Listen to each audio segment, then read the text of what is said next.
step I take, I move my truth. Every time they tell me stop, I use every comment, hate that makes my feel. Gather up my energy and boom, I hear them talking, saying the way that I move is so reckless. That is a part of my mind I've been blessed with, giving my blood, so I am relentless.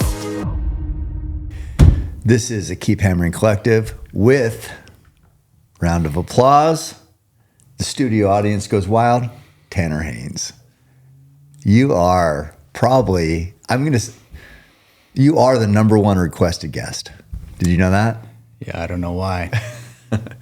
People want to hear. You've been like in the shadows. You're like the man of mystery. Scrubbed your social. People are like, done it a few times. Who is this guy? So this is one of James's questions that I hate when he does. Who is Tanner Haynes?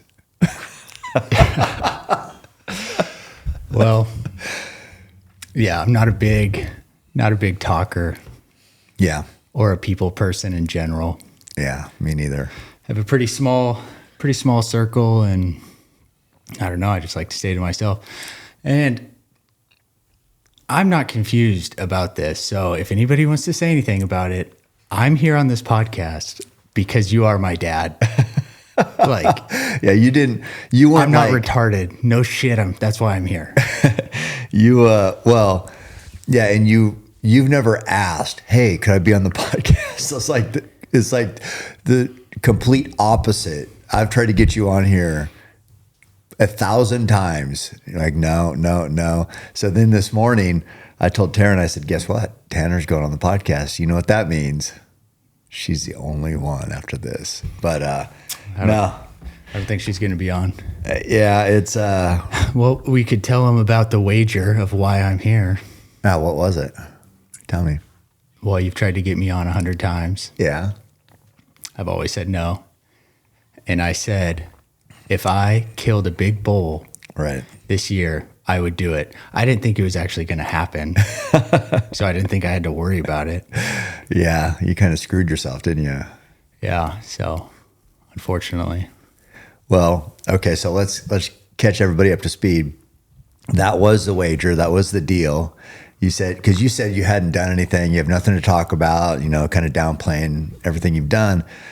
And then I was like, okay, whatever, blah, blah, blah. And then you said, but if I kill a big bull, okay, then we can, and it happened. So walk me through that. Just how did that come to be? Because you've done a lot of hunting. You've been in the wilderness over your life.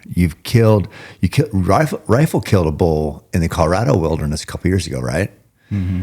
So how did it, tell me that journey about where you found yourself in the wilderness, bow in hand this year. Well, I've been exposed to it for a long time.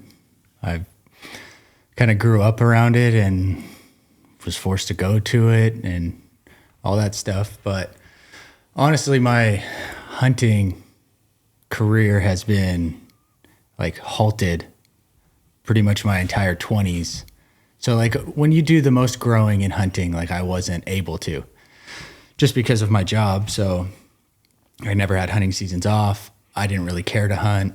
I was just kind of focused on what I was doing, but now I'm out of the Army. So first year I was out, I filmed you. So that's a wrap on that hunting season. Mm-hmm. Couldn't do it. Then I got a new job last year and I didn't feel comfortable taking time off. I'm not a big time off guy at work. I don't know. But I'm becoming more of a fan of it. to hunt. To be honest. Yeah. And then this year, so I pretty much this whole story is going to revolve around, our hunt, but my buddy Cord. Mm-hmm.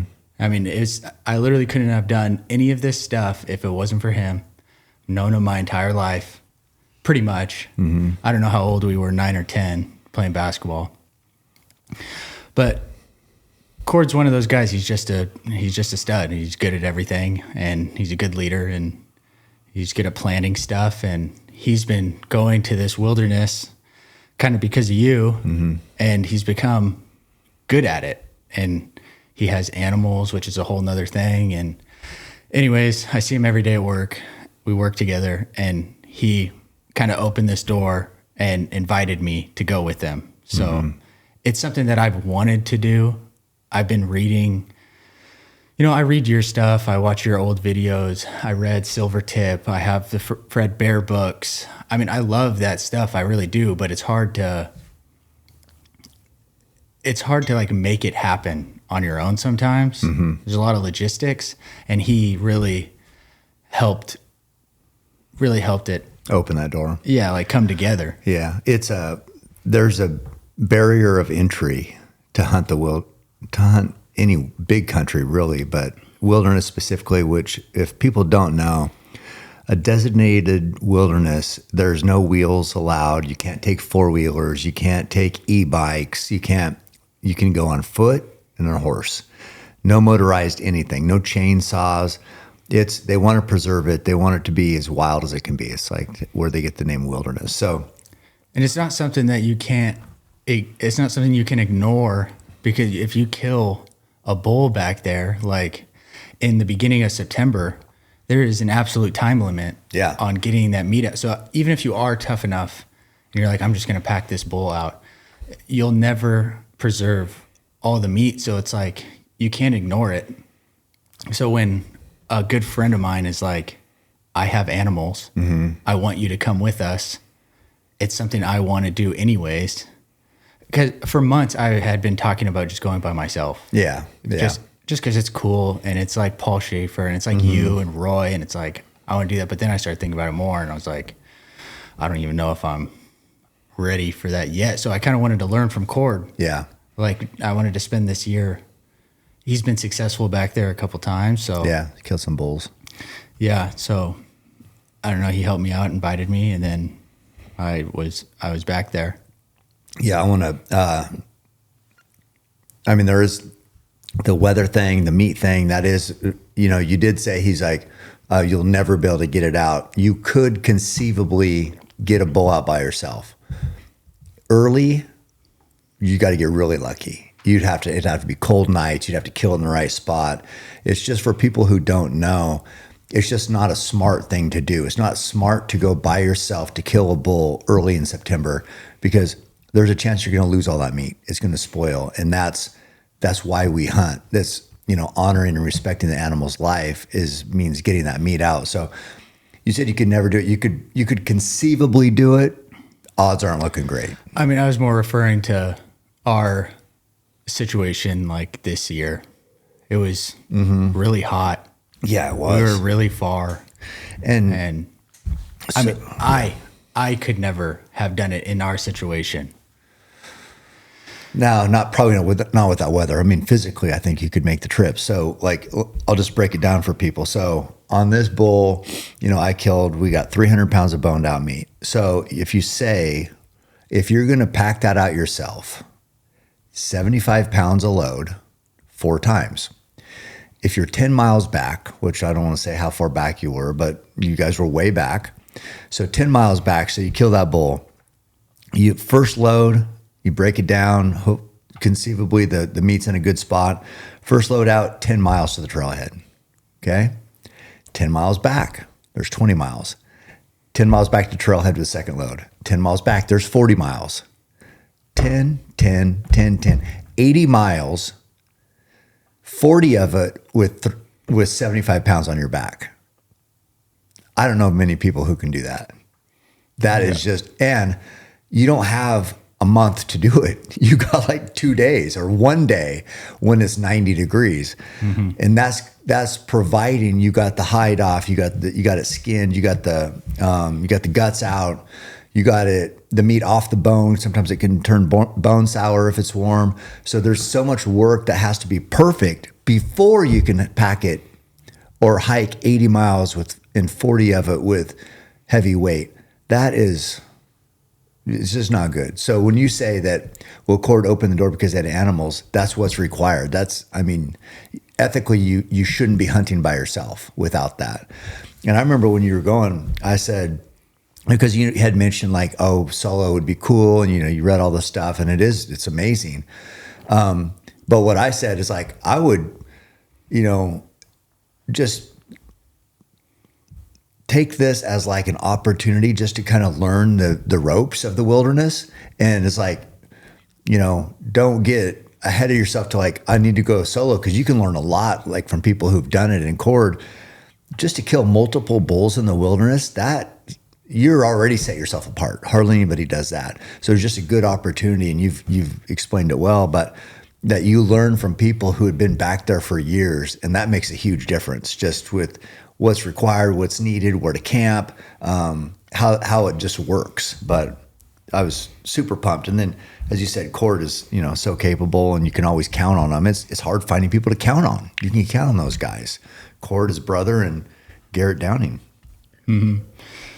Well, yeah, I mean, I spend, you know, the terrain it's rigorous, and it's hard, and it beats you down.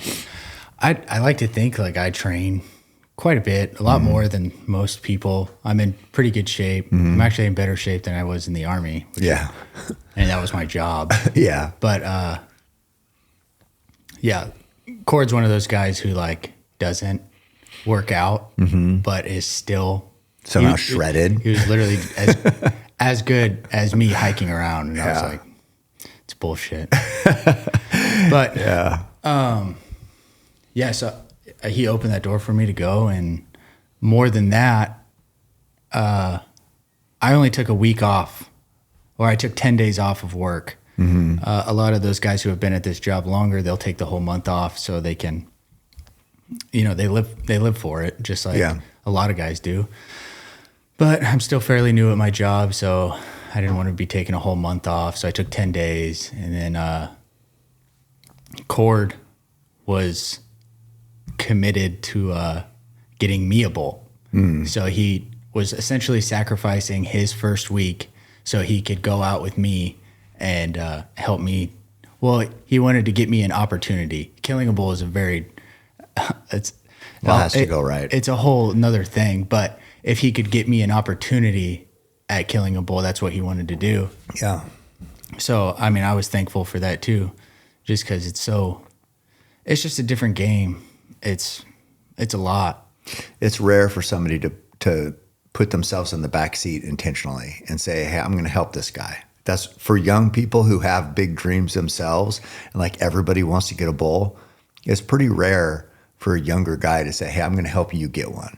That's special. I mean, that's not, and I don't want to, I might not do that. I had my own, I wanted to kill a bull. So me and Roy were always competitive, like hitting each other out of the way to get a shot. So for Cord to be way more mature than we were, but to help you is, I mean, I think that just needs to be, you know, discussed. It was pretty awesome of him. Yeah. I mean, he's a leader, and I don't know, he makes leadership decisions, and you know, I'm really appreciative for that. Yeah, definitely.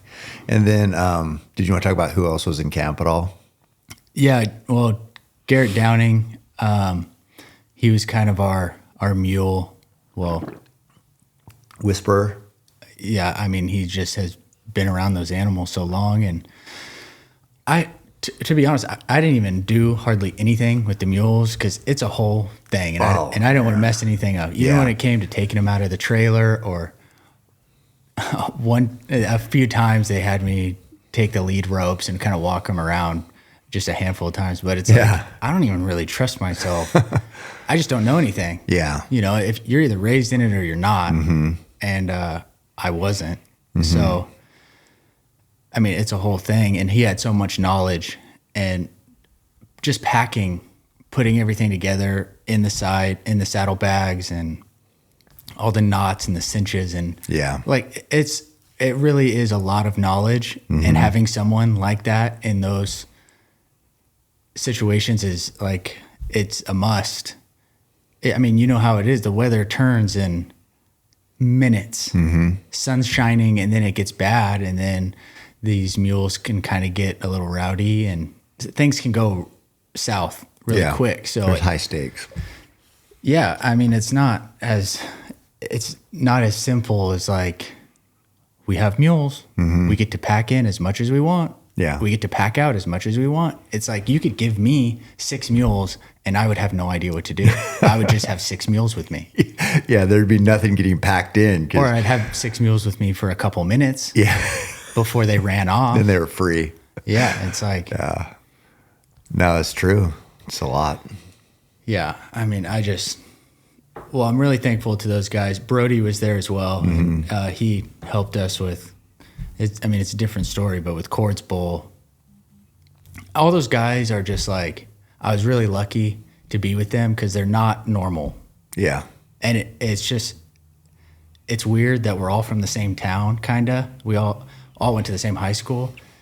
And to have 4 guys from like that same high school, that small of a town, those guys being that tough is like, I feel like it's rare. I don't know. Yeah, I don't know either. They're all studs. Well, we can kind of cut to the chase. At the end of the day, all 4 of you guys killed bulls. Yeah, it's pretty crazy. That's nuts. All wilderness, public land, and all killed with archery equipment. It's 4 for 4, 100%, one camp. It's amazing. And tell me what the bulls were. Brody killed like an older, I saw it yesterday, like a more mature 5-point. You know, like he has good mass on. You can kind of tell those spindly 5-points, and then like one that's heavy. Yeah, and he killed a heavier one, older one. Yeah, then Garret killed a 5x6. Cord killed a 6x6, and then I got lucky with my giant. I mean, it's probably going to be a lifetime achievement for me. Well, we were staying in touch because I was off hunting somewhere else, a couple other places, and then you were back there, and every once in a while you'd get service. And you know, I knew you were coming towards the end of the hunt, but finally you sent me a text. I fucking did it, whatever. But then you sent, and I was like I figured it'd be like a spike or a 5-point. If I saw a 5-point back there, it's like, it's on, 5-point or bigger was usually my goal. But then, I was happy. He's like, oh, you got a bull. Couldn't believe it. But then you sent the picture and I was just like, holy shit. This is the biggest wilderness bull I've ever seen. Shit sticking out the sides. And I'm like, so it wasn't just you got a bull. It was like, I've never seen a bull that big back there. It was unreal. How'd that happen? Well, that's kind of, so much happens before then. Yeah. It's a day is like 3 days. Oh, I think longer than that. It feels like a day is like a week to me, but it's a long time. Time is different. It really is different. Days are so long when you have one thing on your mind. Yeah. And all you do is walk. But how nice is that? You need food, water, shelter, kill. That's it. It really is so simple. I love that. It is simple. And, I haven't had the wilderness experience, but I've had other experiences that were hard, and it almost made it better to where I didn't even have to worry about like necessarily the fitness part of it or the surviving part of it. I was pretty much solely focused on hunting. Because those things weren't a concern because you've been in hard situations before, so you weren't like overwhelmed. Me and the guys that I was in the Army with, we got really comfortable being uncomfortable. And that's kind of all it is back there, is just being slightly uncomfortable all the time. Yeah. And I'm pretty good at it now, and I don't really care about being like super uncomfortable, but it was nice not having to worry about that. So that kind of helped me focus on some things.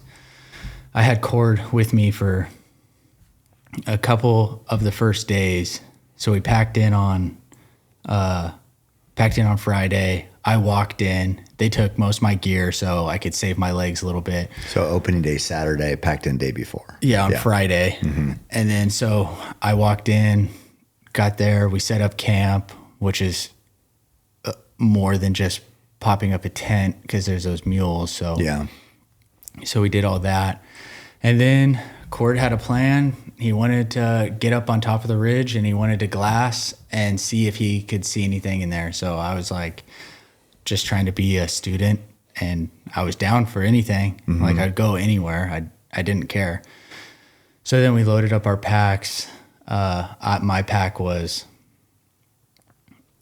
I was planning on being out there the entire time. So you took how many meals? I took less food than I should have, but I had 14 meals. Okay. And I had snacks and stuff like that. But Yeah. I had all my sleep stuff. I had all my gear, tarps and everything. My pack wasn't that light. Probably 50 pounds. Yeah, it was, I had weighed it before we left and it was 35 dry. So no water. Yeah. So with water over 40. Yeah. And you would think like eating food makes your pack lighter, but those freeze dried meals are so light that it doesn't really do you a favor eating. No, they're dehydrated. So the actual food isn't that heavy, but the packaging you're still packing. Yeah. It's not like you're throwing in the bushes. So yeah, it's not getting too much lighter.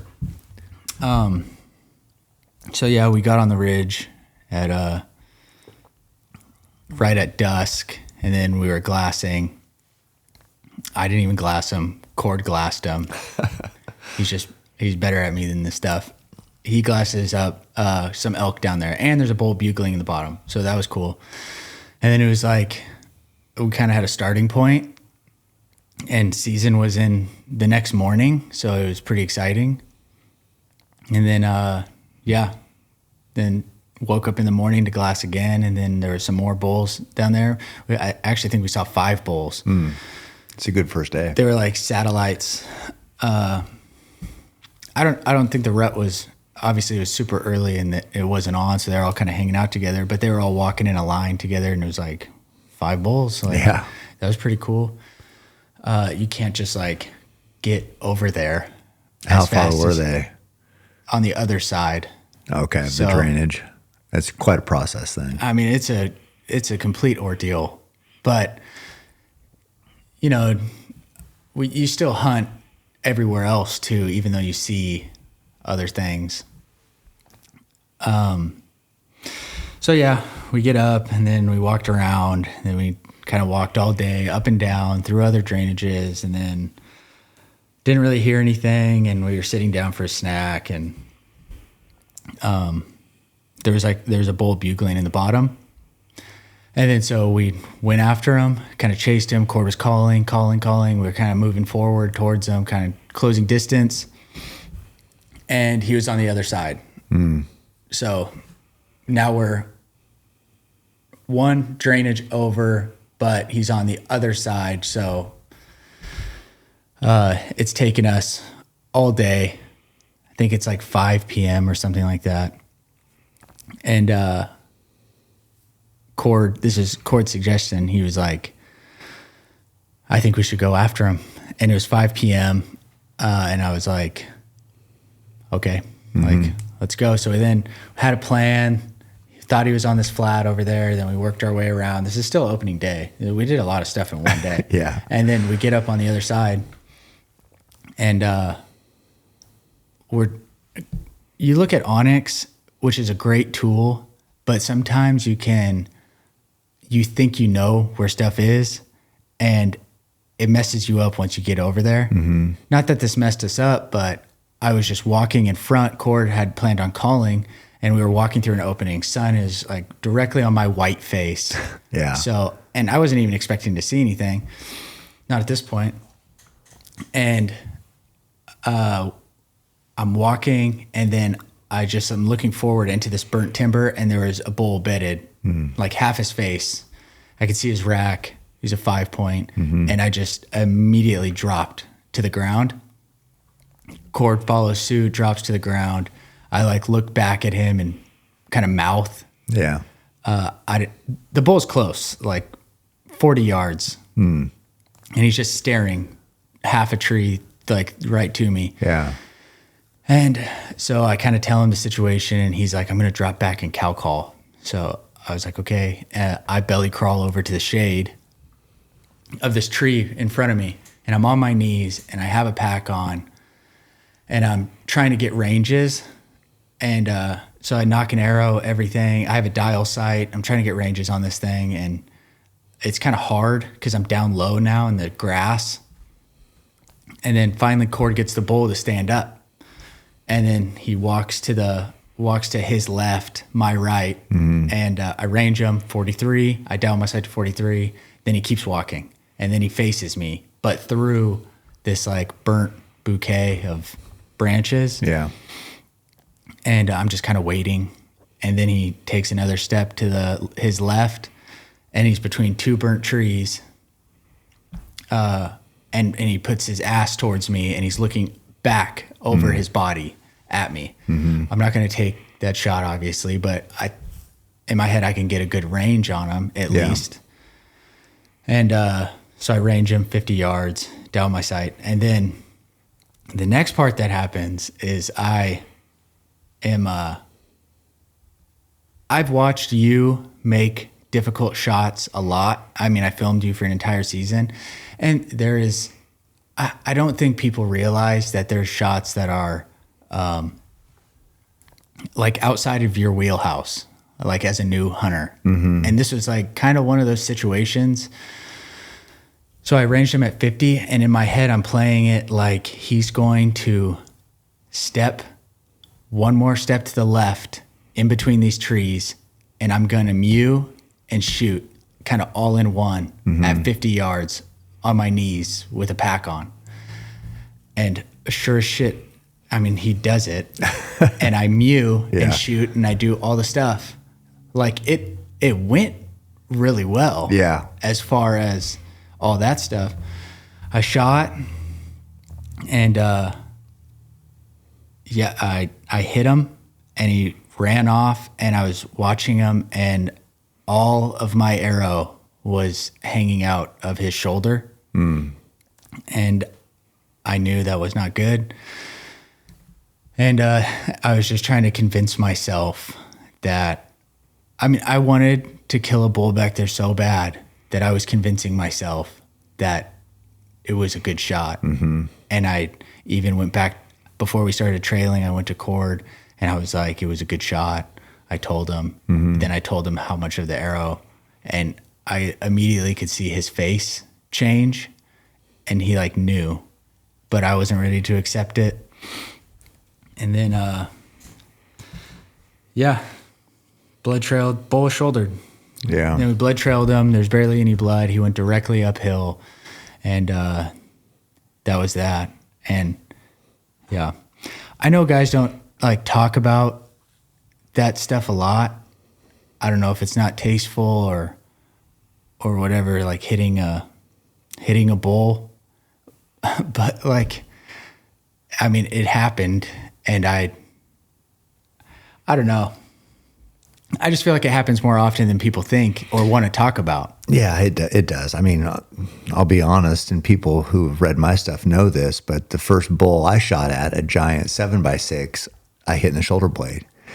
And what happens, for people who don't know, generally, there's exceptions to every rule, but generally the arrow goes in about 2 or 3 inches through the muscle on the outside of the shoulder blade and stops. An arrow, most of the time on a big bull, cannot penetrate the shoulder blade. It's like a suit of armor for them. It protects their chest and their lungs in that area, and they fight all the time. Very aggressive animals. So they're heavily muscled, heavily boned. An arrow just will not go through. So essentially what happens, and what happened with you, was a couple inches of penetration. Generally the arrow goes in, hits the shoulder blade, and then will fall out. And for a bull who's used to fighting, living in the wilderness every day, the hardest, harshest environments anybody could live in for 365 days generally in the West here, and they are so tough. They fight, they get jabbed with antlers all the time, jabbed with sticks, chased by wolves. It's a hard life. A little wound and here's the difference too with an arrow. animals recover from arrow wounds all the time because it's a clean cut. And so that cut can heal well. Whereas a bullet, it causes so much damage, tears up muscle, creates these holes in the muscle that get infected. So a wound with a rifle, much different than a wound with an arrow. Not to say that, I'm not saying one's better or worse. I'm just saying how it is. Animals recover from arrow wounds all the time. They have a harder time with the rifle wound. That said, we still don't just shoot and then just like, hit him in the shoulder blade, on to the next. It's a hell of a process to verify that's what happened. You had your first inclination on what happened. You said Cord's face changed because he knew that happened and what that means. But you guys still had the due diligence to verify that bull was not fatally wounded. Is that right? Yeah. So, I mean, we blood trailed. Honestly, the blood was so minimal, but we blood trailed. We were on hands and knees. I mean, blades of grass. This is what you do as an archer. You have to verify this. And he was, blood runs out and tracks, and the blood was going directly up the hill, which is, I mean, it's not like a rolling hill. It's a mountain. Steep. Yeah. And, so then we went as far, we did that for as long as we possibly could. Found a flat spot to camped, woke up in the morning, tried to pick it back up, and did that for a few more hours. And I mean, the writing was on the wall. Mm-hmm. We knew it was just trying to spend a couple days doing it, just to verify. Because I mean, I would have been done. Like mm-hmm. if I gut shot a bull and didn't find him, like I would be done. Yeah, because he's gonna die. Yeah, and like, we're not killing multiple bulls out there. No, like I felt absolutely terrible. Yeah, no, there's no. I felt terrible. Feeling. I felt terrible about the shoulder. There's no worse feeling, I know. But it does bring you some, like peace that he's going to be fine. Mm-hmm. And I mean, the nuts and bolts of it is like, I'm a man in the mountains, and you can try to paint it whatever way you want, but I'm trying to kill him. Mm-hmm. Like it's not as pretty as like some Instagram stuff, or I mean, it's like real stuff. It's life and death. Like I'm, and sometimes, and he doesn't want to die. No. And I'm trying to kill him. He is a professional. Yeah. At staying alive. Yeah. So, I mean, it's like, I don't know. Guys never talk about it, and they just like, I'm sure they do it way more often than they talk about. Stuff like that happens. This isn't a private ranch I paid for. Mm-hmm. Like, I'm balls deep in the wilderness trying to kill this giant thing, and sometimes it doesn't work. Mm-hmm. So it's like, I don't know. I like stuff being as like transparent. Well, no, it's just like the roots of it, like like like Indians, and it's just like that's what we're trying to do back here. It's the most. I had said it before. Well, I wrote this thing about this whole hunt, but in the writing, I said that these mules, once they're set free in this like wilderness pasture, they kind of go back to their ancestral. Get wild again. Yeah, they do. And like you can't catch them, and they're like, "Fuck you!" Like this is awesome. Yeah, no rules back here. No, and honestly, we are doing the same. Mm-hmm. Like me, Garret, Brody, and Cord, we have a bow in the mountains, and we're doing what our ancestors did. Yeah. So like, I like that part of it. Sometimes it's not that pretty, and it doesn't mean that I don't care. Mm-hmm. But I'm just trying to accomplish something, Yeah. Out in the mountains, there's no room for weak gear. When I'm packing out meat in the heat or loading up for a long-range training trip, I need a cooler that holds the line every time. That's why I use Grizzly coolers. These things are bear-proof, rugged as hell, and keep ice locked in for days, literally. I've had coolers on the trail, baking in the sun, still holding ice after hauling out elk quarters. That's performance you can count on. Whether you're running deep in the backcountry or just stacking meat for the weekend, Grizzly is built for that grind. Right now, you can get 20% off at grizzlycoolers.com with the code KEEPHAMMERING, and that's all one word. And I'm not going to spell it. Keep hammering. Again, keep hammering, one word for 20% off. Don't roll with weak gear. Go Grizzly. One of the favorite packages I get every month is a Black Rifle Coffee Club exclusive roast. The only way you can get it is if you're a member of the club. And with hunting season right around the corner, I've got to mention one of my favorite Black Rifle items for elk camp, the Vanilla Bomb Instant Coffee Stick. Super easy, super good, and perfect for those early mornings in the mountains. Black Rifle Coffee is America's coffee, veteran owned and operated, and they give back big time to the hunting and conservation community, and especially to veterans. Right now, they're offering listeners 20% off of your first purchase of the Coffee Club or any order on their site. Just use code KEEPHAMMERING at checkout and get America's coffee today. I will say when Roy and I first went back there, that seemed like the elk were different than here. I always said, well, I think we said, but we joked that they had that high octane fuel like jet fuel back there, and they were just faster, more in tune, more aware, and it's like, we had to be on our A game to get anything killed back there. And not to say it's easy here. It just, they seemed more wild back there.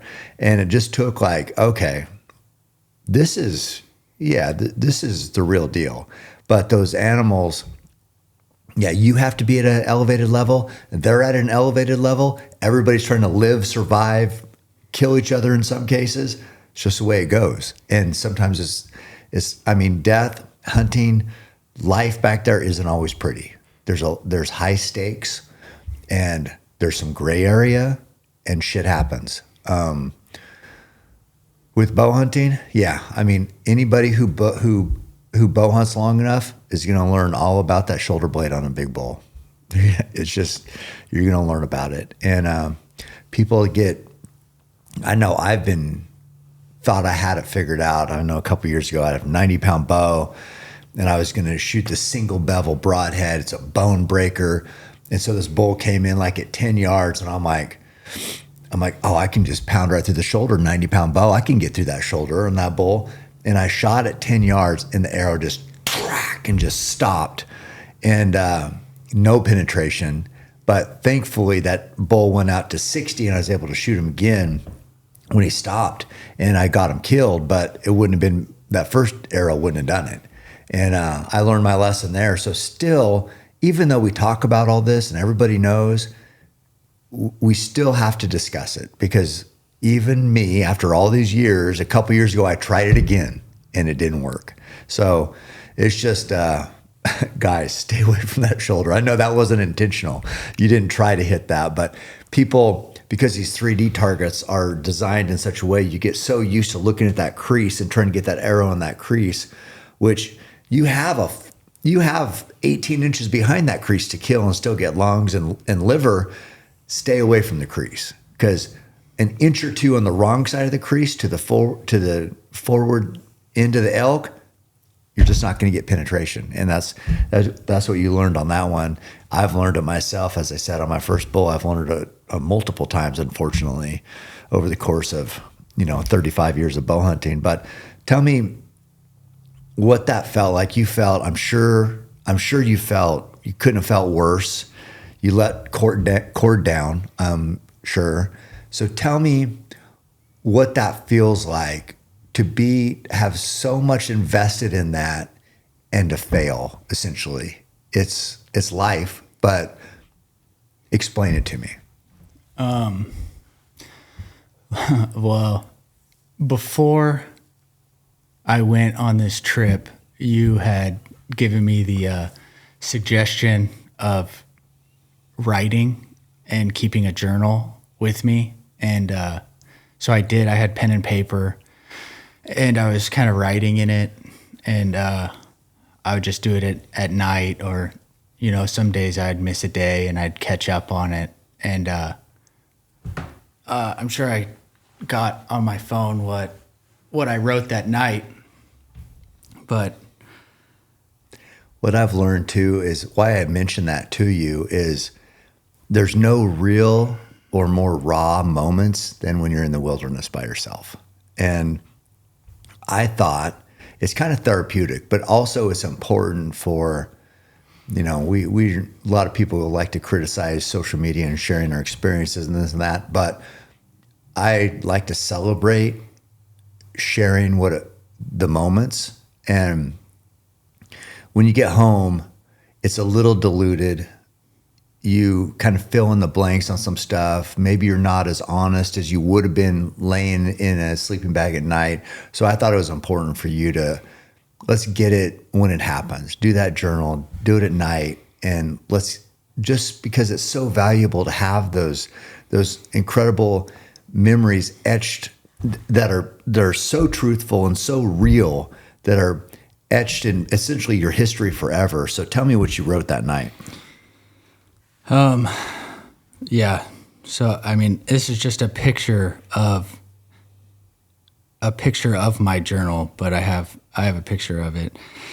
That night I wrote, I cannot recall a time where I felt like more of a failure in my entire life. I felt like a husband and a father who let their wife and daughter down, a son that let their wilderness veteran father down. I could have cried in the middle of the wilderness, bow in hand, and I blew it. Yeah. That hurts. Mm-hmm. That hurts. And nobody wants to know what that feels like. But when you do, it can be life-changing. And it's some people, they get to that point, and in real life, you can protect yourself from moments like that. You're going to be disappointed, but that is like so much disappointment. And so what happens back there is it hurts so bad. Some people never go back. Some people I'm not facing that pain. I'm not facing that feeling of failure ever again. I'm not putting so much into this, thinking about this for years and months and training and failing and having it hurt so bad. I'm not doing this. I'm going to start rifle hunting. I'm going to start whatever hunting. I'm not doing this again. Or they might not say that, but that's what happens. They just don't go back because it hurts. So to overcome something like that, it's either you got two directions you can go. You can never go back, or you can be like, okay, this hurts. Now what? Now what am I going to do? So what'd you do? Well, I mean, I had put so much pressure on myself to succeed. I mean, I feel like that helps me out a lot, is putting pressure on myself like that. Just because I don't know. I wanted to succeed so bad. And when you are that close, inches from succeeding, that's what almost makes it it would hurt less if I didn't see an elk. Or to miss. If the arrow missed completely. Yeah. But I was 3 inches from achieving my goal and being able to text you and my wife and be completely satisfied. But I blew it, and I didn't know if I was going to get another opportunity. But with that said, even after that, I only had that 10 days or 9 days, and I was telling Cord that I was going to find a way to come back that season. I didn't know how I was going to do it, but I told him, and I told you, I think over text once I got on the ridge, I was like, I'm going to come back this season, because I didn't know if I was going to get another opportunity, but I wasn't done. I didn't. You weren't thrown in the towel. No, I didn't want to be done. Yeah. I just wanted to keep going. But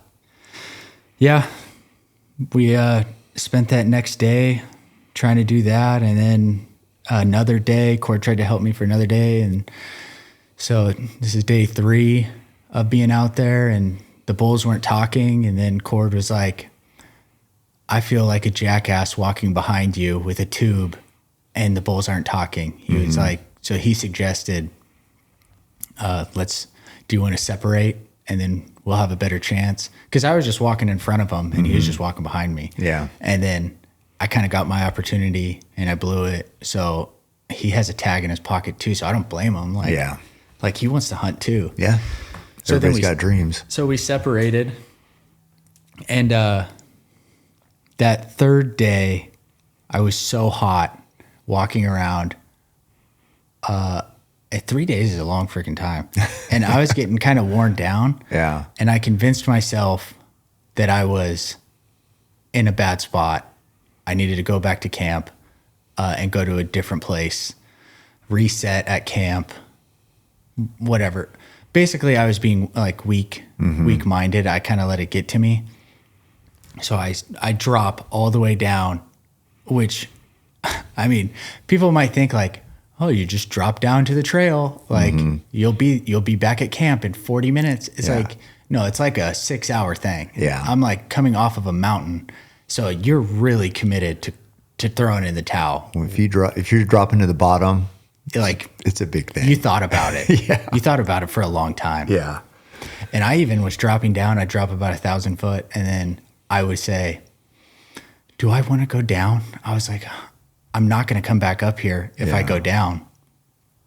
And then I was like, no, I'm going to go down. And then I'd go a little bit further. I stopped at Ada Peaks. And I was like, do I want to go down?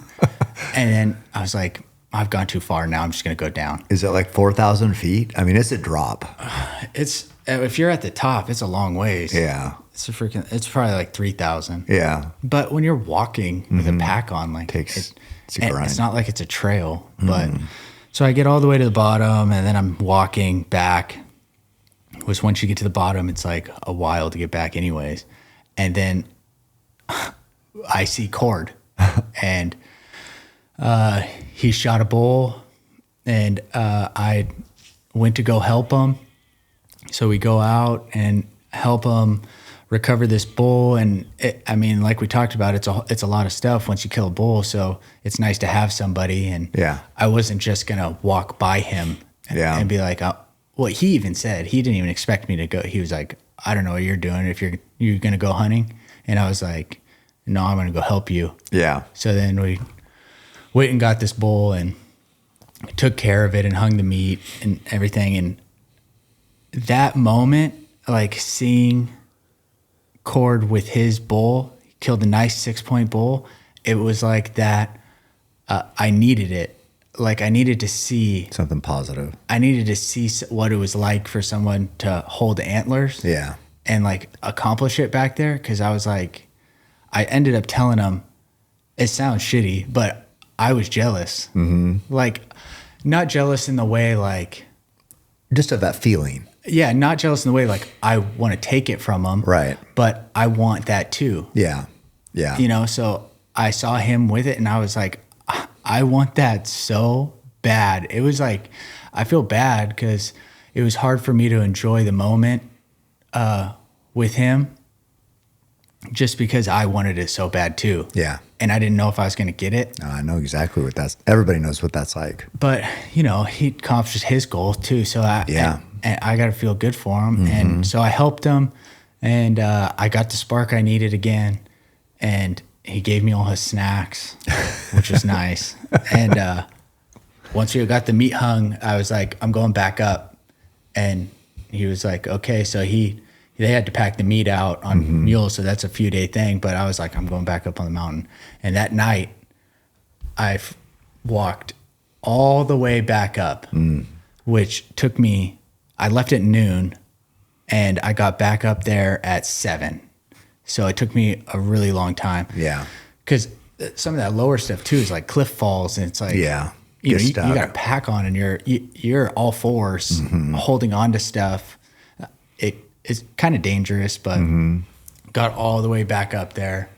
And then I had the spark I needed again, so that was good. And then, I hunted for a few more days up there. And I ended up calling in a bull just with cow calls. I guess maybe it was random. Who knows? But it was actually a nice bull. Really? And I was like, I have time. And there's still there's still elk here. Yeah. Like, Still a chance. yeah. But so I did that for like a few more days. I'm on day 5 or 6 or 7 Were now. you staying positive pretty much that whole time? It was like fleeting, but the mornings would be positive. Yeah. Every morning I got up, I thought I had a chance. Mm-hmm. And then it gets 90 degrees, 95 degrees. You've been walking all day and, kind of goes away. Feeling kind of comes back once you eat some food or drink some water. You think you have a chance again. And then, I don't know, our minds are really weird. Yeah. But that time that I was alone, I remember talking to you before I left and even on text messages, and you told me just keep moving. Yeah. Keep moving. So I would be walking and I would just, in my head, just say, keep moving, keep moving. And I would just be walking. Because I lack experience, but I felt like I could make up for it with hard work. With work, yeah. Just by moving. And so that's what I did. And then it's different when you're with somebody. You kind of talk to them a lot and it's kind of nice and you can distract yourself. But when I was alone and I had nothing to do, I was so committed to anything happening. I would stop and eat lunch and I would knock an arrow while I was eating lunch just because I didn't know what was going to happen. Like, yeah, that's what stood out to me is you were hunting all the time. You were always engaged. And I told you this too. That is hard. That takes, when you're like engaged all day in the mountains, it can be exhausting, like mentally or your nervous system is kind of taxed all the time. You're always like aware, and people just don't know what it can be fatiguing because it's like all day you're thinking, what can I do? What can I do? What can I do? And but that's what it takes. Cause most people, they just punch out. They're like, I'm going to lay down for lunch, try to take a nap, and who knows what's going to happen or if they're prepared or not. So yeah, that's what I was super impressed that, yes, you were always moving because what I always would say, I would just cover ground. You don't know what's going to happen if you keep moving. But also I was super impressed that you were just always in the game, at least mentally. yeah, I mean, specifically one time I set up my camp. There was some clouds rolling in and Cord had told me stories of like, you told me stories too, that like that weather can change so fast up there in the mountains that we had nice weather, so I didn't have to worry about it too much, but I did see some clouds. So I was like, had some daylight. Then I was kind of thinking about survival stuff. So I was like, I need to set up my camp real quick while I have light. So I set up a tarp because I only have bivy sack. Mm-hmm. And, bivy sacks are light, but your pack can't go in there. Mm-hmm. And then I didn't want a big wet pack. It had all my clothes in it and stuff. So I set this tarp up, still had some light, and then I kind of called it for the night with about 10 minutes left of shooting light. And I sat down and I took my shoes off. My feet hurt so bad. I wore really shitty socks. Mm. So the bottoms of my toes, I was trying to walk so quiet all the time that I was gripping the ground. Yeah. And it took the skin off the bottom of my toes. So my feet were really tender. So I took my socks and shoes off and I was just sitting there and I was like, I have freaking 10 minutes left. And I was on this little flat. So then I just put my boots back on with no socks on and I just sat on a log looking over this little flat for 10 minutes just until it got dark. And then I went back to what I was doing. But I was like, what if there was a freaking elk that walked by? This could be it. I was like, that could have been it. Yeah. So I don't know. I was just thinking about that stuff a lot. Mm-hmm. And then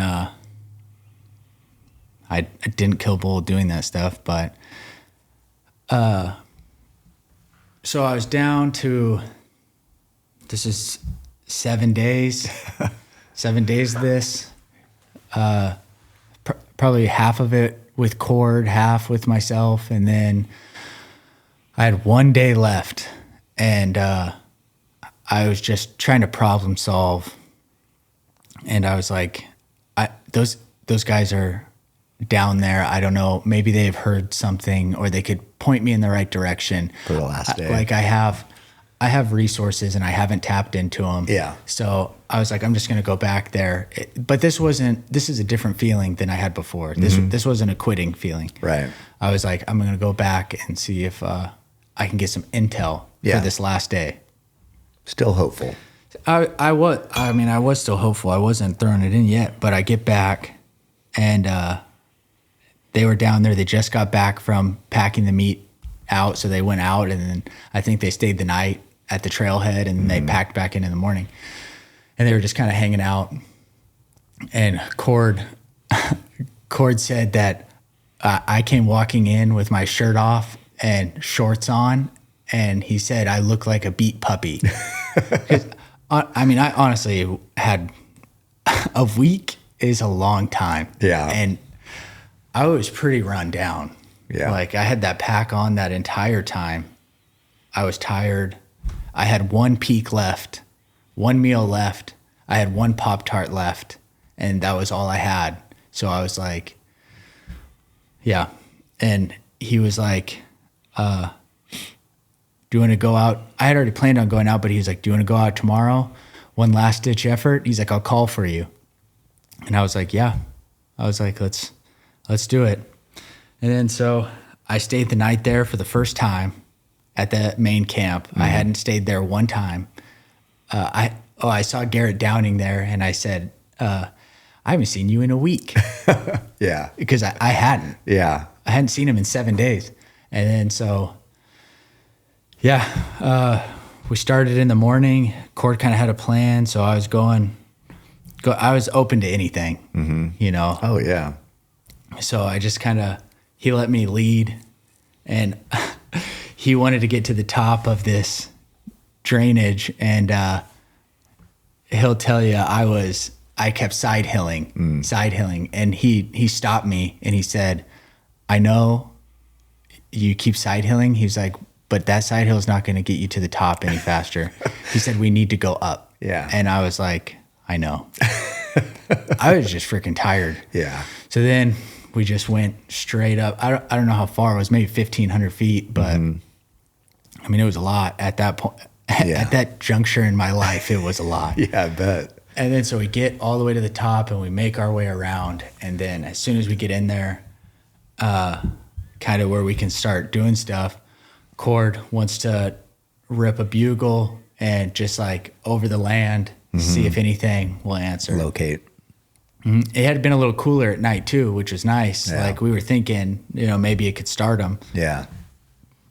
And then a bull answers in the bottom, and we thought a bull answered about our elevation, but over to the left. And we just kind of sat there and we just listened. And this bull in the bottom was just going off like unprovoked repeatedly, just bugling. This one to the left would, he might have bugled back 2 times, but the one in the bottom, you could tell it's like, He was fired up. yeah, like we didn't really know why, because Cord kind of provoked it with his bugle, but then it was like, this thing's going freaking insane down there. Yeah. And then so there was like a few key decisions that needed to be made. He was like, it's your hunt. What do you want to do? And I was like, I think we put all our eggs in one basket and we go after the one in the bottom, knowing once we drop down again, that's my week. That's it. Like, You're not getting back to the top. I'm not going to go back up. Cord knew that. I knew that. Yeah. Like I wasn't going to go back up, but I was okay with that. I was willing to be as aggressive as possible that last day. And so we go after the one on the bottom. And then another decision that had to be made was like, can we try to pull this? We determined that the bull was on the other side, and other side of the water, the creek. And it was like, do we want to try to get him fired up, have him cross and come towards us? Because we had good wind. Obviously we're high, thermals were coming up. And I didn't want to chance anything I just kind of wanted to go. I just wanted to try to do everything and completely expend my tank and just like, no, let's cross and go up again and get above him and be on his side. Because I kind of thought I'd watched you a bunch, and those bulls, like, they'll respond pretty much from anywhere, but they won't get as mad or come to you unless you're close. Yeah. Because then they're like, well, I guess I got to do something about this now. Yeah, crossing the creek is going to be a tough ask of a bull. But if you get right above them, now we're talking. Yeah, so we did that, and then we crossed over. It kind of took us a while, and we got above them, and we kind of were using onyx. Cord's really good with onyx and identifying where bedding areas are. So, I mean, I was learning that from him too, but we're like, I think he's here. Kind of sounds like he's here. Like a little bench or something? Yeah, you could just kind of tell with the contour lines, like it's a bigger opening, which is hard to tell back there because everything's so steep. You see a contour line that's like slightly spread out, slightly larger. Yeah. They can sleep there. Yeah. So we kind of did that, and then we did a little setup, and Cord called and nothing happened. Like how long? I mean, it was like maybe 10 minutes. Bugles or cow calls?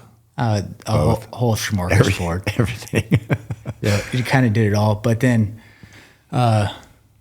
I looked back at Cord. He's like 60 yards behind me, and he was like, we need to move up.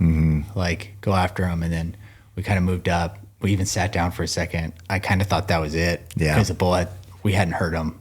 Okay. And so he was going crazy, and then he shut up when he got closer, kind of? yeah. And, well, I mean, we just didn't hear him. Wasn't there. Wasn't where he thought he was. And then kind of sat down for a second. And then we decided that, well, if we're going to go down, we might as well hunt through where we think he was or whatever.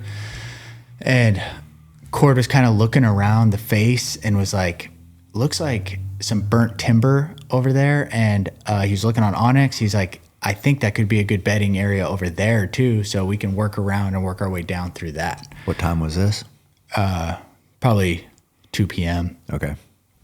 And then so we do that, make our way around, bunch of windfall. It's kind of a pain in the ass to get through, but we finally get over there. And then we're just kind of standing there, side, like shoulder to shoulder. And Cord lets one bugle go. We hadn't heard this bull in probably over an hour or however much time it took us to get down and around. Were you guys being quiet the whole time, kind of? Yeah, I mean, we were walking quietly, we Yeah. were talking quietly. So he lets that bugle go, and then that bull, the bull that we were going after, just goes off, and he's really close. Just an absolute scream. And You guys just scatter, just like, holy shit, what'd you do? no, I was kind of on this little, we were kind of standing on this little point almost. And to my right was like almost an opening of trees, and there was like a sapling in the middle, but there was like a lot of shooting lanes. And I suggested to Cord, I was like, you should run up there and call and try to pull him across this opening, because I mean, I didn't want him to come right at me. Yeah. So Cord friggin' sprints up there. He told me he didn't even get as far as he wanted because this bull was coming. Oh. And I'm like, I mean, you've heard it a million times. It literally could have been a spike walking up, and I was going to shoot him. Like, Yeah. I did not. First wilderness bow kill. Yeah. No, I had no. Yeah. No trophy hunting. No, I was just trying to get experience, you know? Yeah. So Cord runs up there at an angle from me, and I'm like looking down. So he's trying to pull it like in a triangle to pull it by you broadside. Right. Right. Not lined up where he's pulling the bull right over the top of you, but doing like you should do, make a triangle, pull it by broadside so you get a good shot. Yeah, and we're positioned well because we were uphill from him, so our thermals are still going up. We got good wind. Yeah. And I'm looking down the hill. Oh, Cord runs up there. I immediately drop to my knees, literally right where I was standing. Yeah. And knock an arrow. And then, I don't know. Oh, I looked over to that opening and I ranged a tree at 30 and I ranged the sapling at 18. And with the way cord went, I was like, if he walks between there, it'll be about 25 yards. So I was like, okay, 25, set my dial to 25. And then I'm sitting there and I'm like waiting. And then I'm looking down the hill and I see a body and I'm like, oh, there's a freaking bull. And then the trees are kind of covering it. And then I see his rack and I was like, oh my God. It was giant. Like, yeah, because his right side was to me that had that flyer. Yeah. And you see like any extra. Oh, yeah. If there's any extra stuff on nuts. a bull, it's quite alarming. Yeah.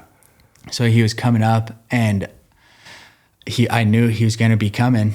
And the way he was going, he was angling away from me further than I wanted. And it probably would have been kind of a long shot. And so multiple things are happening. In my head, I was saying to myself, pick a spot. I stopped looking at his antlers completely. I was only looking at his body, and I was just saying, pick a spot, pick a spot, pick a spot. Sounds corny. You might not think I actually did that, but I was saying that because I just, coming off of my week, I did not want to blow it. Right.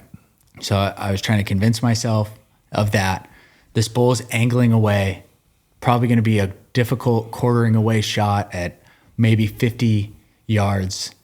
It could be a little further depending on how long it took him to get quartering away from me. Yeah.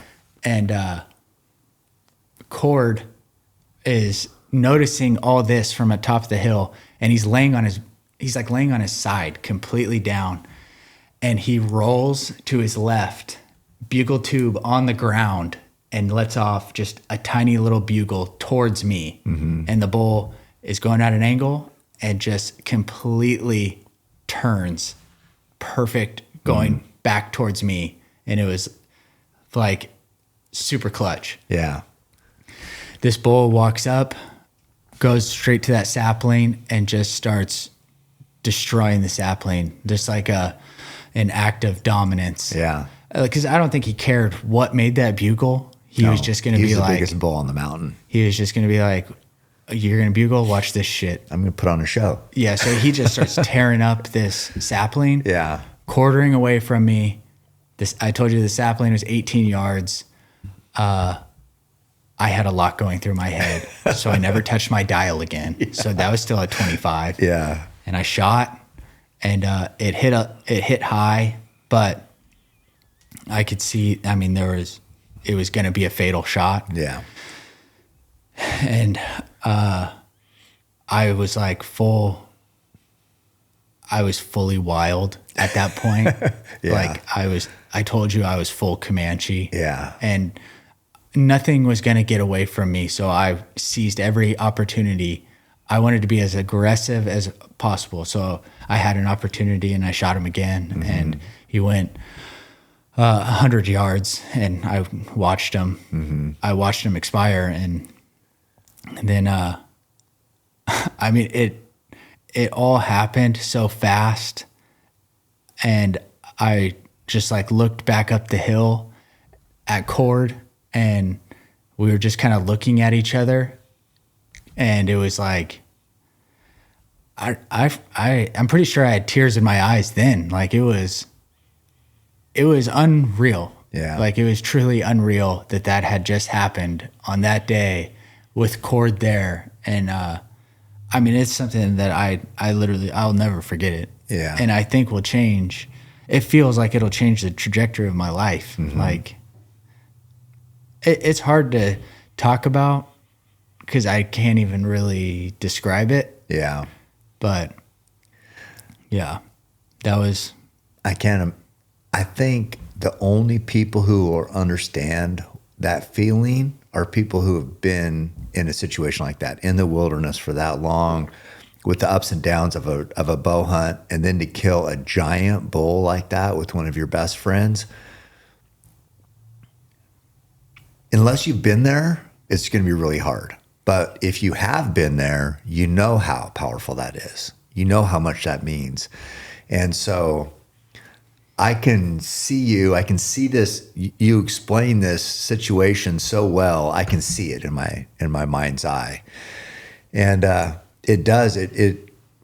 That I told you that bull that you killed, the 7x7 giant, biggest bull I've ever seen in that wilderness.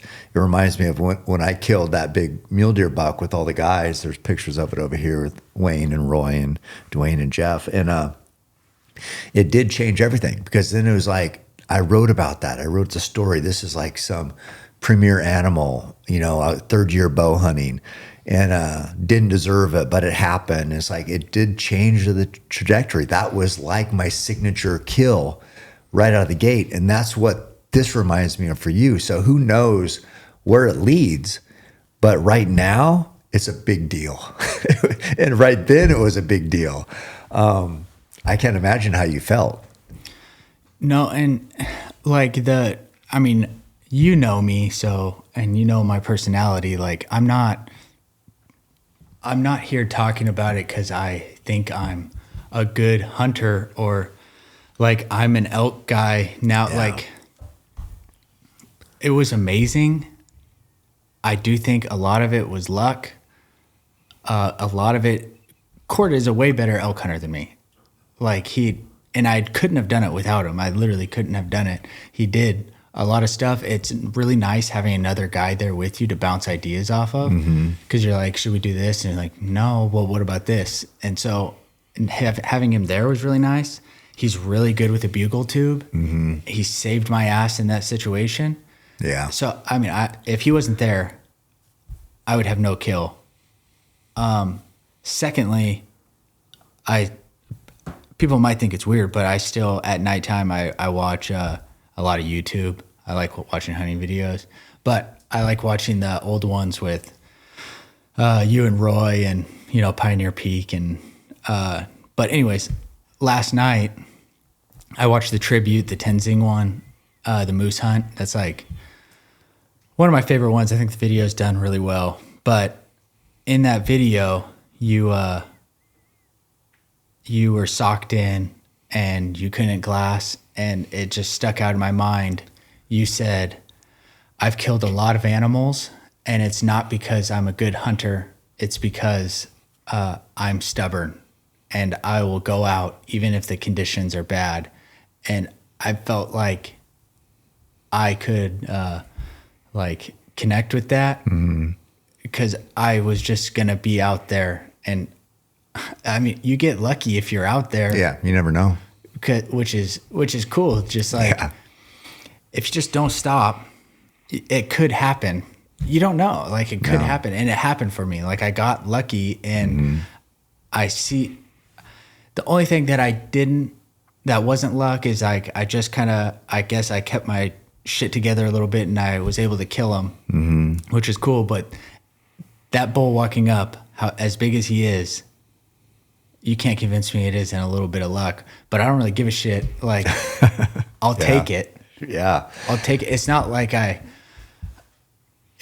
it was easy. No. Like, I did work if you put the whole week together, I did work really hard for that bull. That situation specifically, I think there was a little bit of luck. I think there was a lot of experience with cord. Yeah. And I was able to kind of seize it. And, I don't know. I'm just really, really grateful and happy for it. And I don't know. Seems kind of surreal. I mean, I know when you sent that picture, like I said, I was just like blown away. So it does seem real, surreal. But there's times. So you say you got lucky, which I don't know. I don't know what luck means back there, because there's times when I've shot at animals where I did everything right, everything perfect, and something just goes wrong. Was that bad luck, or is that just what happens? Is that just life in the wilderness? Sometimes it works, sometimes it doesn't. Sometimes it's good. You could call it good luck, you could call it bad luck. But I've blown it where I did everything perfect in either a limb or who knows what. the wind swirls. Is that bad luck? That just happens. Shit happens. You're 20 yards from an animal, the wind swirls. Before you can pull back, they're gone. Bad luck or just bow hunting. So I totally get what you're saying. And I love how you deflect. And I love how you, it's important for us to give our hunting partners credit because it is a hunt in the wilderness is a team. So I understand what you're doing and I love it and I respect it. And it's great to give credit to others. And yeah, good luck, bad luck. I don't know. You guys killed 4 bulls. You killed a giant. Everybody, did what they had to do. And it's just incredible. And it's, you've had some history in that wilderness. I hauled you back there were you 7? Yeah, first time. So it's amazing to think about those. I still remember we were sitting on a log by the fire there, down kind of by a bunch of mosquitoes down in the bottom of that meadow, and you were kind of sunburnt, pretty miserable, pretty little, and I just remember that. And now to think of now, and how much you've changed, and like the total bookends from that experience to where you are now. And it's like, it's just cool to think of. I cried for my mom. What, on this trip? No, on that 7-year-old trip. I'm just kidding. Yeah, I remember, I think you said that you were, was that at night or was it following me? It was following you. There was elk right next to us and I was crying. Like, I don't think people realize a 7-year-old back there. Yeah. God, that was brutal. Yeah. I had a pack. 12 miles back. I actually had gear in my pack. It's not like I had a toy pack on. I was actually had survival stuff as a 7-year-old. Yeah. But I don't know. It kind of all comes full circle. You learn experiences and yeah. I just want to say another thing too, like we're on the side of that mountain and having cord there to help take care of that bull was like so great. And then we took a load down and my pack was I had like a day pack on. Yeah. So I couldn't even hardly haul meat. I just put a ham over my shoulder. But I was like, I got to go back to camp and get my good pack. The one I had been using all week is the actual one with the pack frame. And we went back, told Garret what had happened. He had already taken his creek bath and told him what happened. And he immediately grabbed his pants and boots and pack and walked all the way back up there with us. And he hauled the shoulder out and he didn't have to do that. Yeah. And there was no ifs, ands, or buts. He was ready to go. He had hunted all week too. Uh-huh. So he went and helped. Cord hauled more meat than I did, so that it's not even his bull. He had 2 heavy loads go out of there, and then we got it taken care of.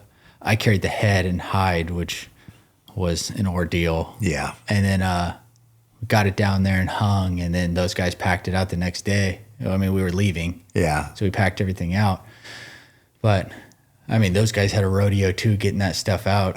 I mean, it's a lot of meat. Because you walked, right? Yeah, I walked out, and that's just another thing that I couldn't have done without those guys. Like, they freaking packed that bull out. Yeah, and absolute giant rainstorm on the way out, and Garret at the trailhead when they finally got out of there. I beat him by like 3 hours because dealing with that meat was so hard. But they got out, and Garret was literally the exact same personality, absolutely soaking wet. The exact same personality, like he was just at, I don't even know. Pizza? Yeah, at pizza. Yeah, that's a special group of people. I was telling Court, I was like, Garret is tough as shit. Yeah. It's like he loved it. Yeah. He absolutely loved the wilderness and being on horseback or on muleback. And I don't know, just really, really thankful for those guys, and they helped me out a lot in all aspects. Yeah, I've always said, like, in the wilderness back there, you're either going to love it or you're going to hate it. And those guys love it. Mm-hmm. And if you hate it, That's very evident too. But it's very evident that they love it. They're hard workers, tough kids, tough young men. I mean, not kids. I'm old, so I can say kids, but tough young men. And yeah, they just love it. And you can't simulate that. You can't pretend that. You can't, if you don't love it, you can look at somebody and be like, they're never coming back. But Garret, Brody, Cord, they love it. They're back. Mm-hmm. Every year killing. I mean, now Cord's killed what, 3 bulls back there? Yeah. Pretty impressive. He was like, we want to get all those bulls out there and all hold our racks and take pictures of this one year. And I was like, that'd be really cool. Oh, that'd be sick, dude. It's so amazing to go 4 for 4 with archery. Mm-hmm. I mean, success rates with, again, people who don't know, you don't know, but it's about 6%. 6% of hunters kill a bull every year with a bow. Mm-hmm. And you guys went 100%. It's crazy. Yeah. That is one thing. I told myself I was going to mention this. Yeah. Is some guys aren't as lucky to. I'm not going to say that I couldn't have done this without my wife, because I think I could. But having an old lady that wants you to chase passions and is okay with you being gone and is supportive is a lot. And I do appreciate Candace for doing that. She wanted me to achieve my goal and was totally okay with me being gone for weeks. So, I mean, that was cool. I didn't have to worry about that. Like, I got to get home. Like, yeah, that does weigh on So, on guys back there, which, as you attested, you got plenty weighing on you already. So if you have issues at home, dude, it's going to be impossible back there. And we have a little baby too. And so she was doing that stuff on her own. So thank you. She's a hard worker. I mean, she's like cooking sourdough shit, bringing stuff over here all the time. No, she's a grinder. Yeah, she works her ass off. But she supports, your dreams, and that's huge, and not everybody has that. So we do have to feel lucky. Yeah, no, very lucky. You can't be successful. I mean, you could, again, theoretically, just like I talked about, like you could pack out a bull by yourself in 80 miles. You could, but man, it makes it a lot nicer when you have support at home, when you have friends that can help, got pack animals at all. Nothing's impossible, but man, makes it a lot nicer when it works out and you got support. Mm-hmm. But that is a hell of a first wilderness bow hunt. I'll tell you that. But how did that, tell me how that, so then we kind of bookended it a little bit with my wilderness hunt that I just did. And I'm going to do a recap on that. But one thing that I'm very thankful of is you were able to go with me on this wilderness hunt and not just be there with me, which of course, as a father, is very powerful to have my son there. But the guys that came in that helped us, tell me how those type of people, they sound like kind of similar to Cord and Garret and Brody, but what is that? How do you look at other guys like that? Like the guys who came in to help me pack out my bull on my wilderness hunt, Cal, Eric, Vander Zanden, let's see, Keith and Ryan. Yeah. Tell me about them. Oh, I mean, they're tough dudes. Yeah. Cal Halliday I didn't say his last name, but yeah, just great guys. Yeah. I don't know, you killed that bull and literally could not be any lower of elevation. It was a hole. And, it's a daunting task to get a bull like that out of there. He's freaking huge. His body was huge. Yeah. And there's only 4 of us. But those guys came on the drop of a hat. So just to recap, we had me, you, Herd Bull, Gideon. That was our 4. Yeah. Which theoretically, yes, we could have got the bull out. But Cal did tell me when I went in there for opening weekend, he's like, hey, He goes, if you kill a bull, he goes, I could have 4 guys there in 5 hours. He goes, well, we'd love to help you.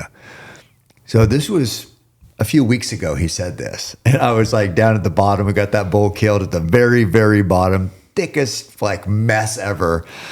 But the bull's dead. And where he's dead is where he's dead. But I said, hey, we had a packer that could conceivably come in or could call Cal. So Wayne said, what do you want to do? And I'm like, I'd rather have a bunch of cool guys come in here, badasses, and us as a team get this out of here. So let's give Cal a call. So Wayne was trying to figure out his in reach, got a text out to Cal, and by this time it was 9 or 10 at night by the time we got this bull done.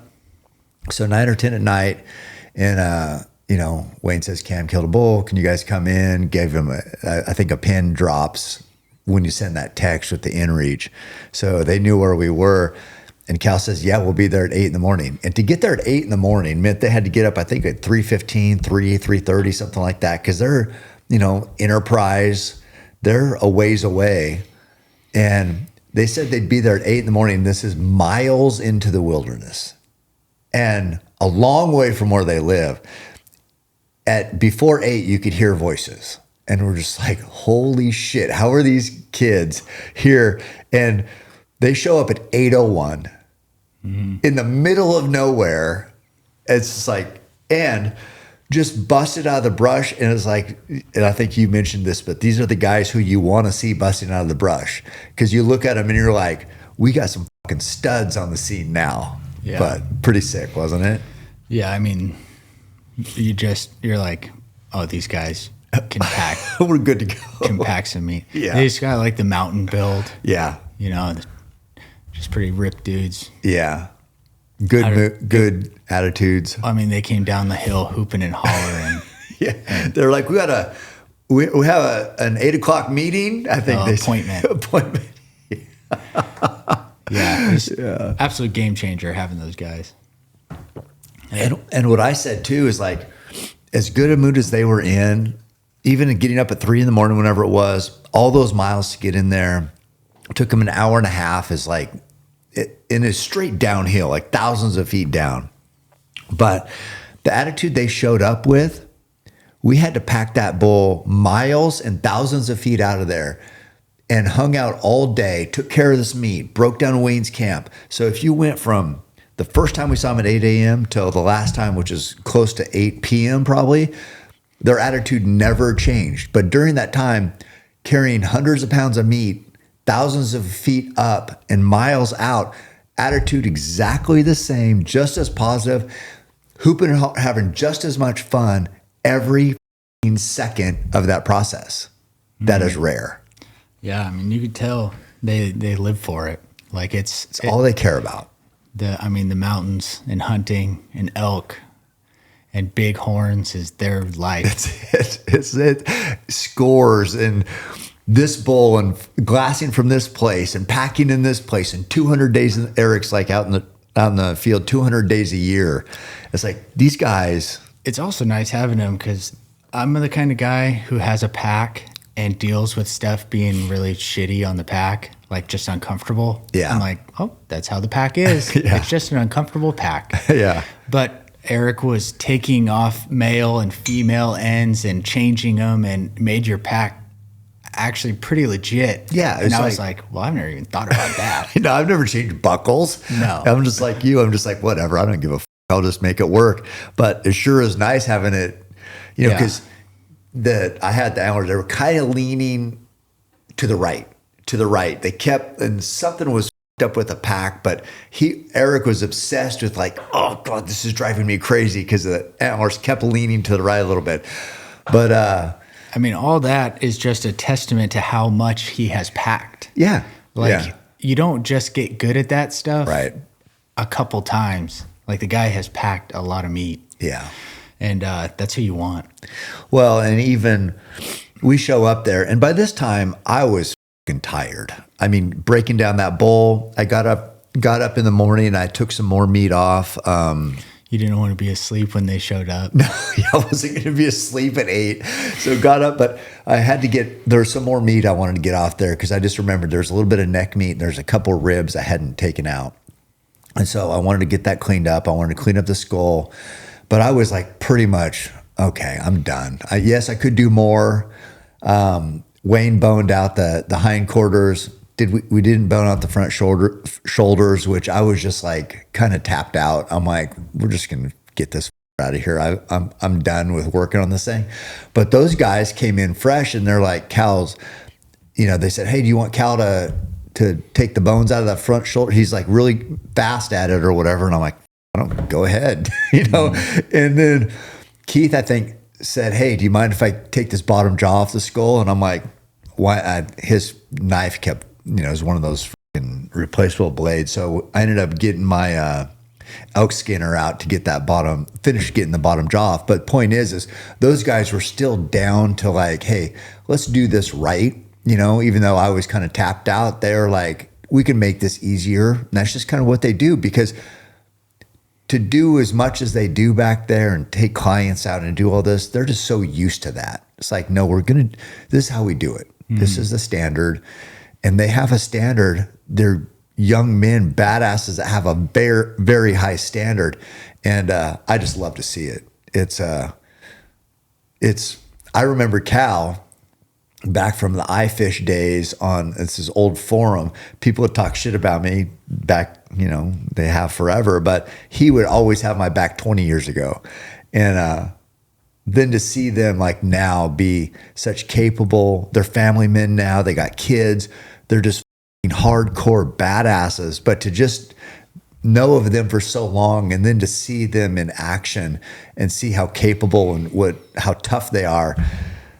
And you too, and then, with James, and then we got the herd bull, we had generations of people that love the mountains and are studs. And it just was incredible. I just loved it. Loved every minute of it. Yeah.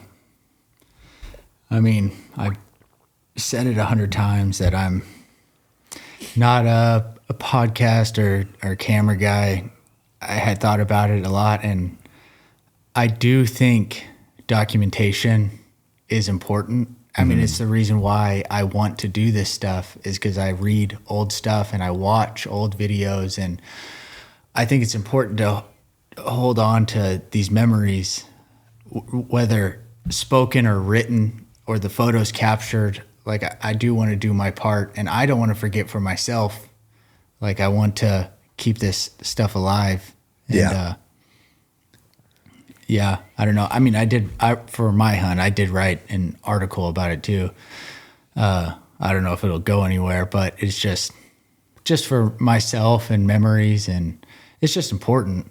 Oh, we're sharing it. And this year, and this year alone, 2025, it was really special for me with my bull, and then you drawing Winnahaw and me being able to go and you killing that bull and me being there for it. It was like, I don't know if I'll ever top it, but I am okay talking about it.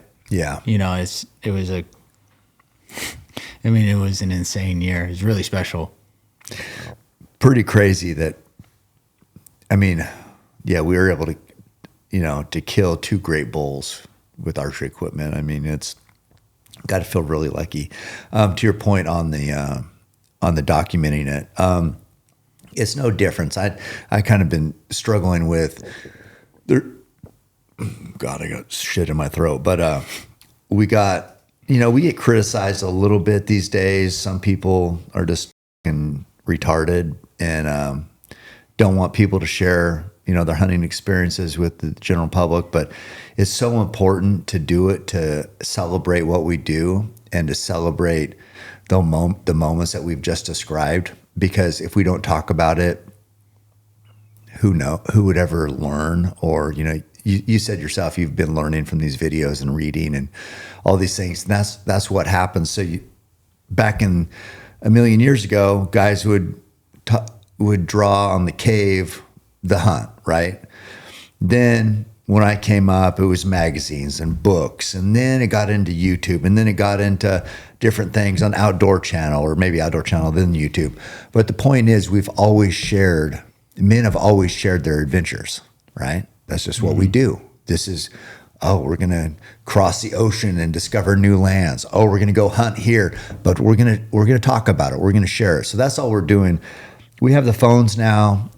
We have, incredible photographers like James out there capturing these moments, but we're still documenting it. We're still sharing it. We're still, we might have a little video because the phones are capable of it. So we got different content, but it's no different than thousands of years ago sharing it. It's just a different media or a different way to share it, but it's still just as important because those stories around the campfire, that's what we're doing right now. Mm-hmm. Is this a campfire? Is this a campfire? Yeah, essentially. And we're sharing what happened. It's no different than what we've always done, but we have to do it to keep this alive. Otherwise, people quit talking about it. They forget. It's just like, hey, remember that one guy who used to hunt? You ever hear anything? Whatever happened to, do people still hunt? Mm-hmm. Don't know. Never hear about it.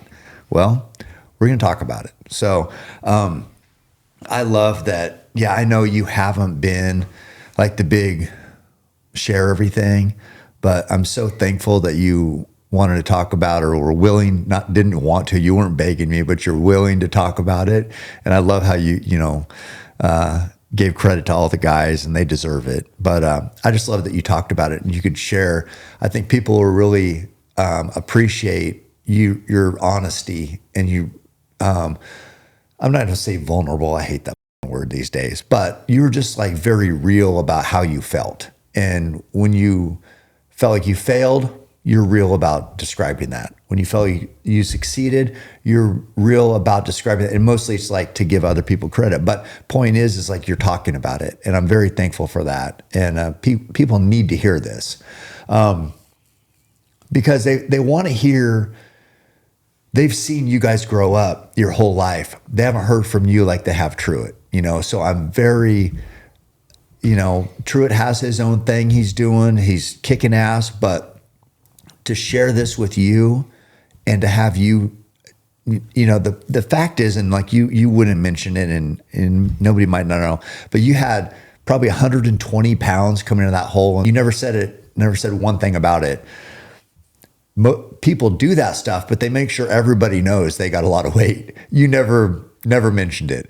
So like what I saw from you in the wilderness and in the mountains was somebody at home with hard work, never got rattled, never was out of sorts in any way. And that's what it takes. So that bull is incredible. But what I saw mostly was somebody who loves the mountains. And yeah, we bow hunt. That's what we do. We kill things if we can, to get the meat. That's just how it works. But before all that, you have to be okay suffering, being out there, being uncomfortable, and you are. And that's what I saw. That's what I loved about it. Yeah. I mean, I'm sure a lot of guys that did stuff in the Army kind of struggle with it, but that's kind of your personality for so long. Well, you don't need a personality because like they give you one. Your job or your title is like, which is fine, and it was fine at that point in my life. But you get out and you don't have that title anymore, and you kind of you search for something to fill it, and it can be hard. Like I mean, I'm not gonna say like I haven't had my struggles because I have, and. What do you mean, out of the Army or in the Army or what? Yeah, I mean both. Yeah. Both, but you're just always kind of looking for something to fill the place of that because that was honestly a really big time of my life, and it's some of the toughest guys I've ever met. Mm-hmm. And, it's kind of hard to move past something that big. Yeah. You just kind of think about it constantly, and, guys don't call you that anymore, or it's just not you anymore, which can be kind of a tough pill to swallow. But this wilderness hunting and the mountains feel similar. And it's kind of filled, I don't know, it's kind of filled that spot. And I can't stop thinking about it. Yeah. You know, it's. Yeah, I get what you're saying. Like when in the Army, it's all about, you know, the guy next to you. And then, you know, they kind of belabor that point. Like, hey, you got to die for this guy. This guy would die for you. This is, you're together, right? This is all part of how it works. And then you get out and you're by yourself. And so it's like having that, where's the connection with your brother or some other badass? Because now you're just like out on your own, and it's really hard to find, because it's like, it's really easy to respect badass men, but in regular life, they're not everywhere. In the wilderness, yeah, you found some more. And I think that's men just want to have guys they respect. They don't want to they want to be around people they have a connection with like that. So whether it was military or now it's wilderness mountain hunting, there's that connection with badasses. And it's just like, I think some men need that. Some men need other shit. I don't know what they need, but it's a big deal. Yeah. It's a big deal. And I don't know. I think people, they've wanted to hear your perspective on a lot of stuff for many years, but I don't know. Well, I'm super, super appreciative for this discussion. Gideon, do you have any questions over here? I do have some questions. Uh-oh. I want to share a quote from Dwight Schrute, who's obviously an outdoor writer, and he kind of talked about luck too.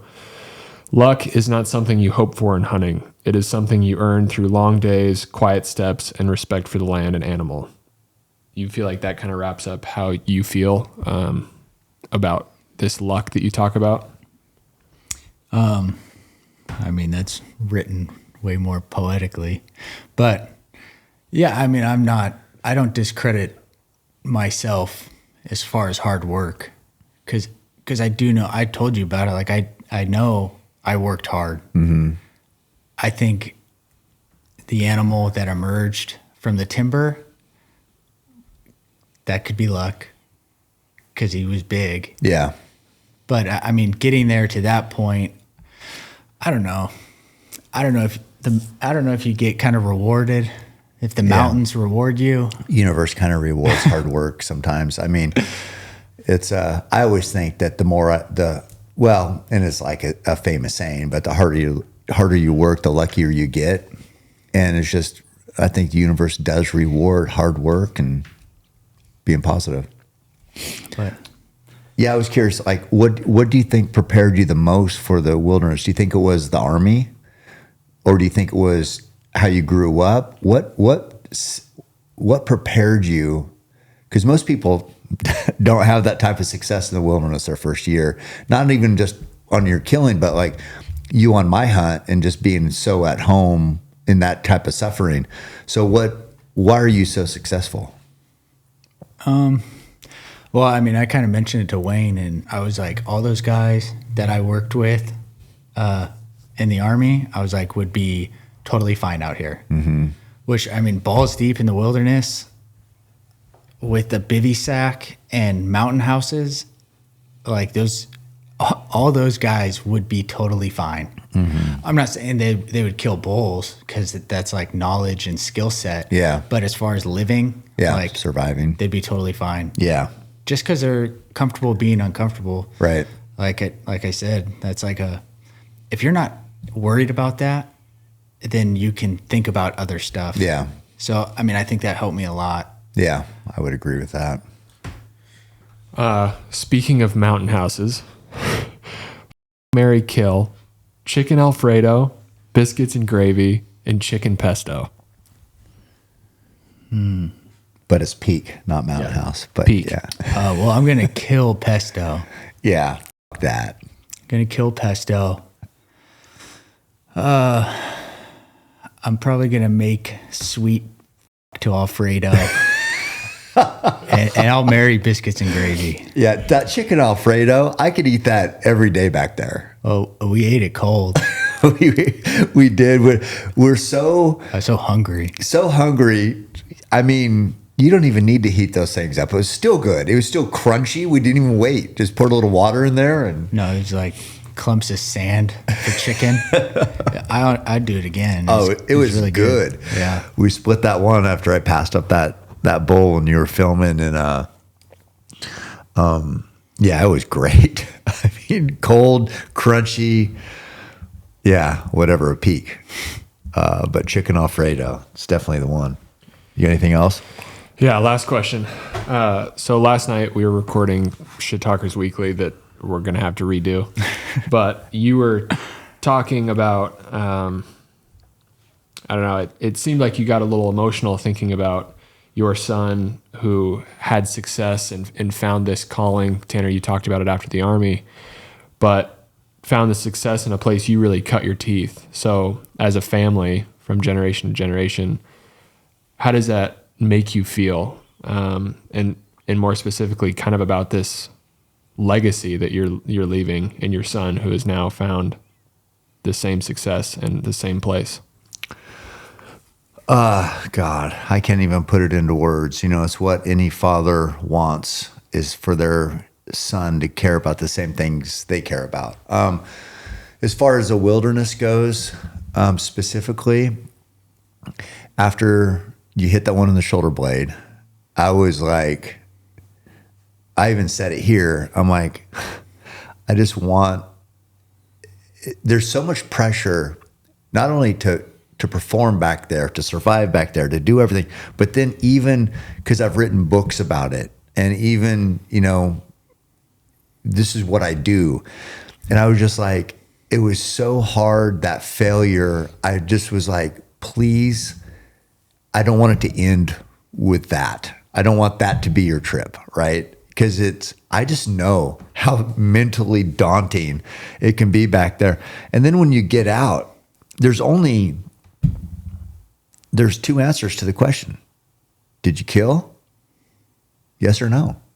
And no, it doesn't matter why. It doesn't matter what happened. It's just no. No, I didn't. And that hurts. And I just did not want you to have to like deal with, you know, busting your ass for that long, having an opportunity, not being able to cash in on it, and then that's it. And then to come back and be like, I had a chance and I blew it, and to have to live with that. So I was so thankful that it turned out. It could have been, is like, we couldn't even dream. We couldn't dream that it was going to turn out as well as it did with 4 bulls on a 7x7 and all that. And couldn't even dream. That wouldn't even be a realistic dream. But I'm so thankful it worked out, because just like I didn't deserve that buck up there, but I got it, and it changed everything. So right now the game is like, all the cards on the table, who knows what's going to happen? Because you got that bull killed, you got it on the ground, you overcame the failure, you ended on success. We had another great wilderness hunt. So now it's like, it's all gravy. It's all good. But it was, as a dad, being out of state, not being there, hearing like the ups and downs, it was hard. It was hard for me, because all any dad wants is for their kids to succeed. And it's not like you're a little kid. It's like, but nothing changes. I wanted you to succeed when you were fucking 7 years old playing basketball, and I want you to succeed now. So to see that as a father, it just means everything. And then to have it be something, you know, this isn't like winning fucking Pinewood Derby as a Cub Scout. This is a big deal. And to have it be so worthwhile. I mean, I've been proud of you for a lot of things you've done, but this is just the latest in it. It's incredible. I wish, if I could wish anything, it would be that every father could feel the pride and just how, you know, how proud I am of you. I wish everybody could know what this feels like, because it's incredible. I'm very happy for you, and very happy mostly that you found this passion, because as you said, you had it in the Army, but then some people go through life, they never have that thing that like, I want to have a passion. I want to care about something so much. I want to care about something that you, like they'll say to me, like, you care about bow hunting so much. I want that. I want to know what that is. So to hear you talk about the mountains and these experiences and like how much you care about it. And that's everything, because some guys never find it. And it's a big deal. It's a big deal to have something bigger than yourself. Yeah. How did that sound? Good. That's it. That's it? So those are the questions. How long was our podcast? Hour 50. Ooh, shit. Pretty good. How do you think, how do you feel about it? I don't know. It's live. We did that live, didn't we? Yeah. Yeah. So it's up. Delete it. No. All right. Well, I mean, man, I want to talk about Winnaha more, but we're going to do that on the recap. That was such a fun trip also. I wasn't on your wilderness trip, but thank you for doing this. Great job, and keep Kramer and selective. Thanks, guys. Let me know what you think of the podcast. Leave a whatever review, whatever they say. Like and subscribe. Yeah, like and subscribe. Someone to blame, they sent their hate, it fuels my pace. I am Roy Tough, I am the change, the fuel in dirt, feeling like Cam Hanes.